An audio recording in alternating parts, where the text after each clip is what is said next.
Welcome to it's me నవత. భారతదేశంలో మతపరమైన ఎన్నో వివాదాలలో నిత్యం నానుతుండే పేరు వక్ఫ్ బోర్డ్. అలాంటి వక్ఫ్ బోర్డ్ ఇప్పుడు మళ్ళీ చర్చానీయాంశమైంది.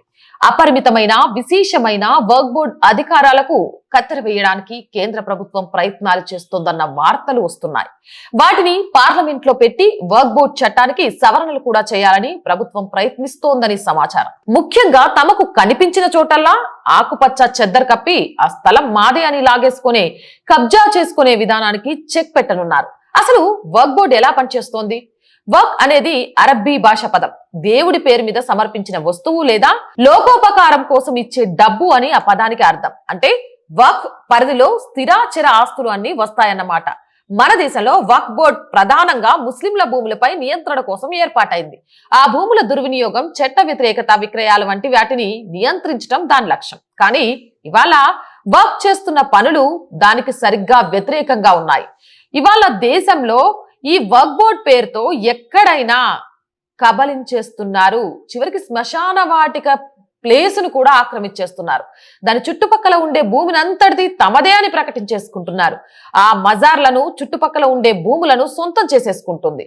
వక్ఫ్ చట్టం 1995 ప్రకారం ఒక ప్రదేశం తనది అని వక్ఫ్ బోర్డ్ భావిస్తే ఆ విషయాన్ని నిరూపించాల్సిన బాధ్యత వక్ఫ్ బోర్డ్ మీద ఉండదు. ఆ ప్రదేశపు నిజ యజమానే అది వక్ఫ్ ఆస్తి కాదు అని నిరూపించాలి. ఏదైనా ప్రైవేట్ ఆస్తిని వక్ఫ్ బోర్డ్ తనదిగా ప్రకటించుకోలేదు అని 1995 వక్ఫ్ చట్టంలో ఉన్నమాట నిజమే. కానీ అసలు ఆస్తి ప్రైవేట్ది అని ఎలా తెలుస్తుంది?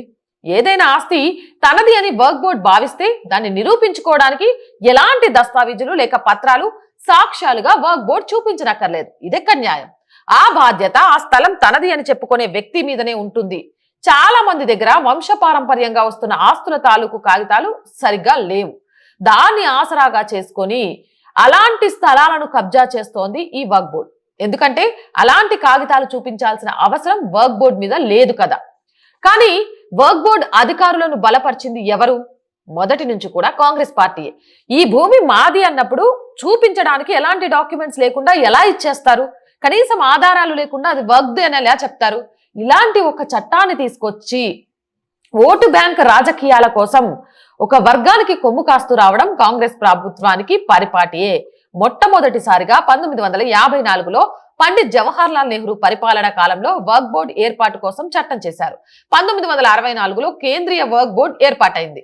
1995 నాటి సవరణలతో వక్ఫ్ బోర్డుకు అపరిమిత అధికారాలు సమకూరాయి. పివి నరసింహారావు నాటి కాంగ్రెస్ ప్రభుత్వం వక్ఫ్ చట్టాన్ని సవరించింది. ఎన్నో కొత్త ప్రకటనలు జోడించి వక్ఫ్ బోర్డుకు అపరిమితమైన అధికారాలు కట్టబెట్టింది. ఆ చట్టంలోని సెక్షన్ 3R ప్రకారం ఏదైనా ఆస్తిని ముస్లిం చట్టాల ప్రకారం పవిత్రం, మజాహబీ లేక దానంగా పరిగణిస్తే అది వక్ఫ్ ఆస్తి అయిపోతుంది. అదే చట్టంలోని 40వ అధికరణ ప్రకారం భూమి ఎవరిదన్న సంగతిని వక్ఫ్ సర్వేయర్, వక్ఫ్ బోర్డ్ కలిసి నిర్ణయిస్తారు. వక్ఫ్ చట్టానికి 2013లో చేసిన సవరణల ప్రకారం అటువంటి వ్యవహారాలలో స్వయం ప్రతిపత్తిని కట్టబెట్టలేరు, అవధులు లేవు, పరిపూర్ణ స్వయం ప్రతిపత్తి అనేది అంతకంటే లేదు. కానీ ప్రస్తుతం దేశంలో 8.7 లక్షల కంటే ఎక్కువ ఆస్తులున్నాయి. సుమారు 9.4 లక్షల ఎకరాల భూమి వక్ఫ్ బోర్డ్ ఆధీనంలో ఉంది. అంటే ఎక్కడ పడితే అక్కడ ఆకుపచ్చ చెండాను పాతేసి భూమి మాదే అని ఎలా చెప్తున్నారు అనేది చాలా క్లియర్ గా అర్థమవుతుంది. ఇప్పుడు దీనికి మోదీ సర్కార్ చెక్ పెట్టబోతోంది.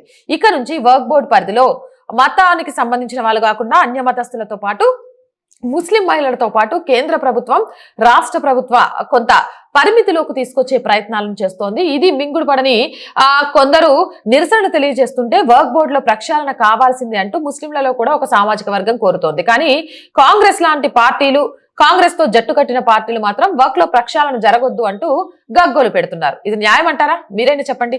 ఇలాంటి మోర్ వీడియోస్ కోసం మన ఛానల్ వెంటనే సబ్స్క్రైబ్ చేయండి. ఇట్స్ మీ నవత. ఇది మనందరి ఛానల్. సమాజంలో జరుగుతున్న ప్రతి విషయాన్ని, సనాతన ధర్మాన్ని, జాతీయవాదాన్ని జనాల్లోకి తీసుకెళ్లడానికి మొదలుపెట్టిన ఛానల్. దీన్ని ఆదరించండి, అభిమానించండి. చూసే ప్రతి ఒక్కరూ సబ్స్క్రైబ్ చేయండి, వీలైనంత షేర్ చేయండి, నచ్చితే లైక్ చేయండి. ఇంకా ఎలాంటి వీడియోలు చేస్తే బాగుంటుంది అనుకుంటున్నారో కామెంట్ సెక్షన్ లో పెట్టండి. జై భారత్.